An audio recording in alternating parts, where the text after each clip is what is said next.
Oke, assalamualaikum warahmatullahi wabarakatuh. Selamat pagi semuanya. Selamat datang di Daring Bahasa Indonesia kali ini. Nah, sebelum kita melakukan kegiatan pembelajaran, alangkah baiknya mari kita berdoa terlebih dahulu menurut keyakinan dan agama kalian masing-masing, agar ilmu yang kita dapat nanti bisa bermanfaat untuk kita semua. Berdoa, saya persilakan. Berdoa selesai. Oke, minggu lalu Pak Heru sudah memberikan materi tentang teks prosedur dan sedikit telah menjelaskan di video conference, tapi hanya beberapa yang mengikuti. Ini akan Pak Heru buat lagi teks prosedurnya, penjelasan materinya tentang teks prosedur. Nah, di sini kalian kemarin telah mengerjakan tugas yang Pak Heru beri, tapi ada beberapa yang belum memahami tugasnya apa. Nah, nanti coba diperhatikan materi ini akan Pak Heru jelaskan. Nah, untuk selanjutnya mari kita lihat. Jadi di situ ada gambar pisang yang terbuat dari anjing yang terbuat dari pisang, ada bentuk anjingnya itu, terus ada bentuk burung hantu yang terbuat dari sayuran dan buah. Nah, apa kaitannya gambar-gambar ini dengan teks prosedur? Nah, di situ jadi untuk membuat benda tersebut itu memerlukan prosedur atau langkah-langkah. Nah, mungkin kalian kemarin sudah belajar sudah kalian baca materinya. Jadi apa itu teks prosedur? Jadi teks prosedur merupakan teks yang berisi tentang langkah-langkah atau tahap-tahap untuk melakukan sesuatu. Hal baik melakukan suatu kegiatan tertentu maupun membuat sesuatu yang disajikan, jadi secara berurutan. Nah, jadi di sini teks prosedur itu berarti langkah-langkah. Nah, ini teks prosedur dibagi 3 jenis, yaitu prosedur sederhana, teks prosedur kompleks, dan teks prosedur protokol. Nah, kemarin kalian baru tugaskan untuk membuat teks prosedur sederhana, tapi yang banyak yang kalian buat yaitu teks prosedur kompleks. Jadi kalau teks prosedur sederhana, teks prosedur kompleks, dan teks prosedur protokol itu berbeda.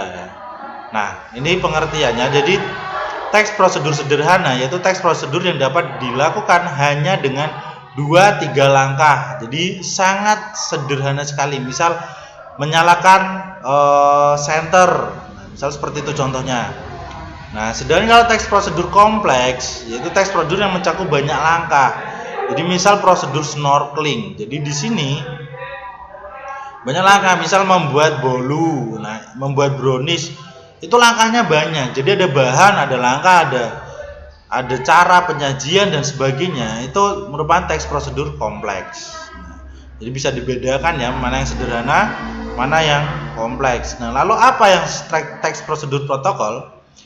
Nah, kalau teks prosedur protokol ada langkah kerjanya tak terlalu ketat, jadi langkah kerjanya bisa dirubah. Misal contohnya kalian mencuci baju. Misal yang mencuci baju yang terkena noda. Misal kalian bersihkan nodanya, kalian bersihkan dulu misal dengan ini baju putih ya, misal dengan backlint terlebih dahulu. Itu pun nggak masalah. Mau kalian cuci terlebih dahulu, kalian gulung dengan air terlebih dahulu dengan deterjen pun tidak masalah, baru kalian kasih backlint misal contohnya. Itu walaupun langkahnya kalian rubah tetap hasilnya sama. Itu teks prosedur protokol. Oke, tujuan teks prosedur yaitu adalah untuk membantu pembaca atau pendengar memahami bagaimana cara melakukan atau membuat sesuatu dengan tepat. Dengan kata lain, tujuan penulisan teks prosedur yaitu untuk memperoleh hasil akhir ya. Jadi tujuannya itu biar pembaca maupun pendengar itu tahu langkah-langkah atau cara membuat sesuatu. Nah, ciri-cirinya, jadi dalam teks prosedur itu memiliki ciri-ciri. Antara lain yang pertama, judul ditulis secara jelas. Misal kalian langkah-langkah apa? Membuat mie instan misal contohnya. Jadi jelas judulnya. Langkah-langkah dipaparkan secara urut. Jadi ini kalau teks prosedur kompleks ya harus secara urut.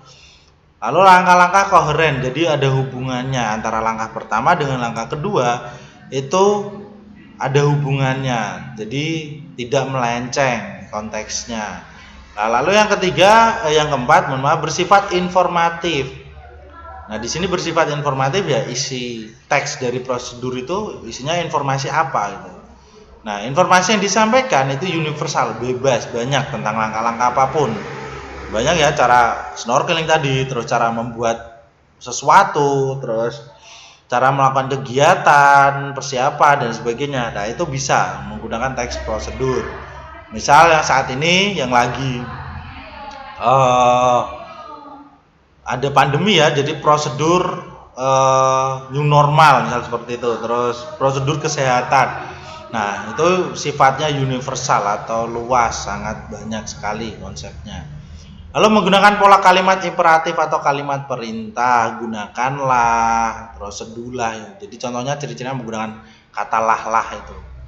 Menggunakan kata kerja aktif atau verba, memasak, mencuci, meminum, itu contohnya. Terus menggunakan konjungsi atau kata penghubung ya. Terus menggunakan kata keterangan atau menyatakan cara, tempat dan waktu yang akurat. Jadi di sini misal menggunakan cara itu tadi, gunakanlah, aduklah, itu kan, letakkanlah, itu bisa seperti itu. Tunggulah waktu, misal itu hingga setengah jam, misal seperti itu. Ini tuh waktu yang akurat, misal menggunakan kata keterangan. Nah, lalu ada struktur teks prosedur. Nah, jadi teks prosedur itu ada strukturnya. Yang bagian pertama yaitu bagian tujuan. Jadi di sini kemarin kalian sudah mungkin ada yang pekerjaan kalian beri strukturnya. Nah, jadi di sini akan baru jelaskan lagi. Jadi pada bagian tujuan, biasanya kalau dalam teks prosedur kompleks itu tujuan kalian membuat teks ini apa, membuat prosedur ini apa gitu. Jadi tentang tujuannya. Misal tujuan membuat tahu bakso. Ya, tahu bakso kita buat untuk istilahnya mengenyangkan tubuh, untuk istilahnya, kalau di situ tahu bakso sehat, misal yang tidak mengandung boraks, misal contohnya seperti itu. Nah, itu bisa kalian gunakan. Tujuannya apa? Kalian jelaskan. Nah, yang bagian kedua itu ada bagian material. Jadi di bagian material ini itu ada material-material atau isi yang terkait dengan bahan alat yang diperlukan untuk membuat teks prosedur. Nah, itu kalian bisa baca. Di sini bisa kalian baca ya, di atas yang baru ini, samping atas kanan ya. Bisa kalian baca di situ bagian material. Jadi umumnya pemakaian bagian material adalah dalam teks prosedur yang membahas tentang pembuatan tertentu seperti pembuatan resep makanan ataupun lainnya. Jadi material-material yang kalian gunakan, misal contohnya cabai, garam, gula, bawang dan sebagainya. Nah, itu kalau dalam teks prosedur membuat makanan itu ada materialnya. Oke, next.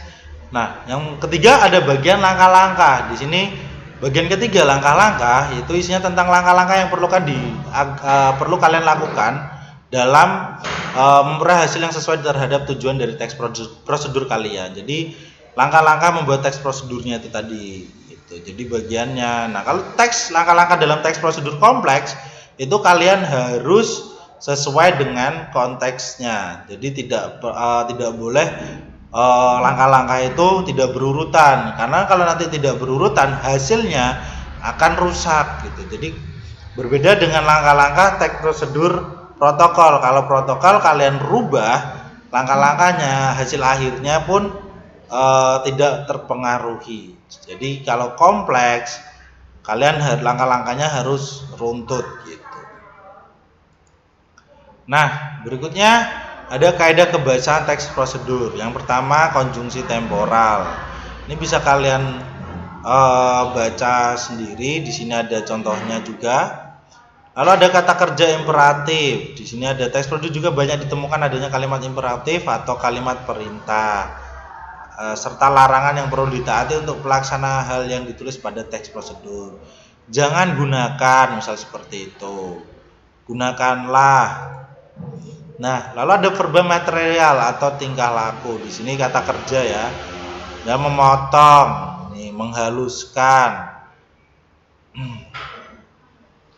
Lalu menggunakan nomina atau partisipan manusia. Jadi di sini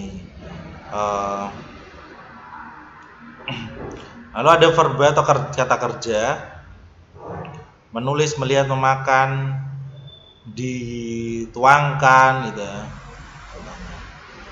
Nah, mungkin sampai sini materinya. Untuk nanti untuk penugasan mungkin akan baru letakkan di Edmodo. Jadi untuk materi yang belum paham kalian bisa tanya langsung ke Pak Heru atau terkait dengan penugasan atau terkait dengan materi yang berikutnya. Nah, kalian bisa tanyakan langsung ke Pak Heru. Jadi cukup sekian, jika ada salah kata mohon maaf. Jangan lupa belajar, jaga kesehatan, tetap di rumah aja, nggak usah keluyuran karena masih ada pandemi yaitu COVID-19. Nah, jadi selalu jaga kesehatan kalian, mengingatkan orang terdekat untuk menjaga kesehatan kalian, cuci tangan, menggunakan hand sanitizer, menggunakan masker tentunya, dan jangan lupa tetap stay di rumah, gak usah keluyuran. Oke, Pak Heru akhiri. Wassalamualaikum warahmatullahi wabarakatuh.